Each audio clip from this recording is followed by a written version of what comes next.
არის სამთავრობო ორგანიზაცია მოქალაქის პროექტ 9+1 სპეციალური განცხადებით გამოეხმაურა 46 არასამთავრობო ორგანიზაცია. მესამე სექტორი ხელისუფლების წევრებსა და სხვა პოლიტიკოსებს მოუწოდებენ თავი შეიკავონ არასამთავრობო ორგანიზაციებზე ზეწოლისა და მათ წინააღმდეგ მიმართული ქმედებებისგან. ამასთანავე წერილის ხელმომწერების შეშფოთებას გამოთქვამენ არასამთავრობო ორგანიზაციების წინააღმდეგ განხორციელებული ზეწოლის გამო.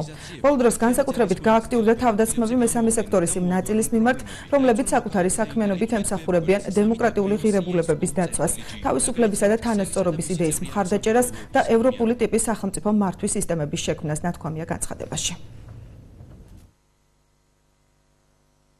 მივიჩნევთ, რომ ბიძინა ივანიშვილის განცხადება არის არაერთი მოქალაქის, არამედ სახელმწიფოს არაფორმალური მმართველის პოზიცია. მმართველი პოლიტიკური ძალის წარმომადგენლების დასაბუთებული რიტორიკა ხელისუფლების დეკლარირებული ღირებულებებიდან გადახვევა.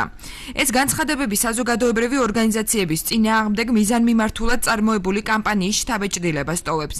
მსგავსი დამოკიდებულება არა მხოლოდ ვნებს დემოკრატიულ ღირებულებებს და იდეებს, რომლებსაც სამოქალაქო საზოგადოების წევრი არასამთავრობო ორგანიზაციები ემსახურებიან, არამედ აღნიშნული ღირებულებების მოწინააღმდეგე ჯგუფებსაც აძლიერებს. აღნიშნული ტენდენცია უკიდურესად შემაშფოთებელია და სახელმწიფოს დემოკრატიულ განვითარებას უშლის ხელს.